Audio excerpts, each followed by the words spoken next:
Hi there, Aries. Thanks so much for tuning in. I'm Astrogirl. We're looking at June 15 through June 21st. And there's a new moon this week in Gemini, your third house of communication, chit chat, and really just ticking things off. And of course, with Mercury, the planet of communication and clear thinking, having turned forward in Gemini, the same part of your chart, you're actually on point to tie up some loose ends this week if that's something you've wanted to do. So Mercury is direct, and finally we can start to make plans and keep them.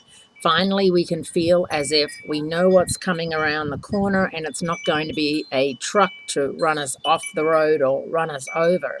I think this Mercury retrograde has been very atypical of a Mercury retrograde. I don't know about you, but I certainly have had car problems, misunderstandings about appointments. I snapped my key off in the lock, which I didn't realize I was that strong. Those sorts of annoying things that Mercury controls, computer issues.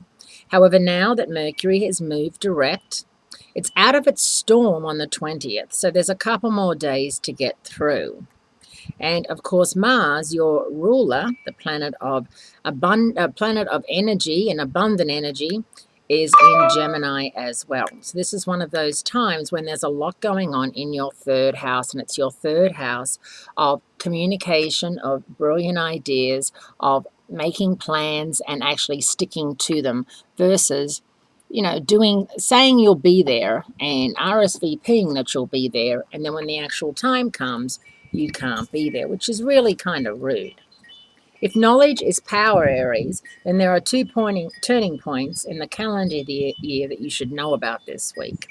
On Tuesday, the Gemini new moon marks the beginning of a 2-week growth period. Like the twins, this Gemini new moon has enough energy to go around twice.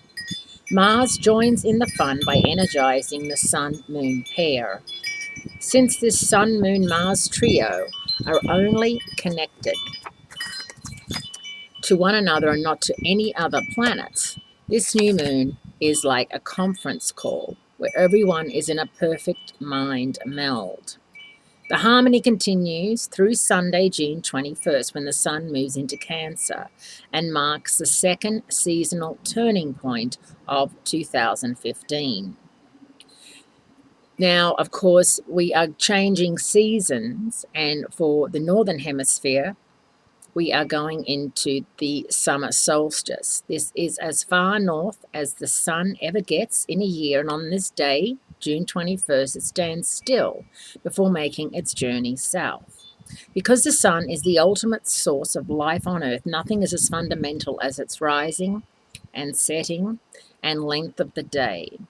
Take a tip from the cyclical marker and come to a full stop on Sunday so you can treasure the longest day and brightest light of the seasonal year. Have a great week, Aries. More to come next week, and look after yourselves.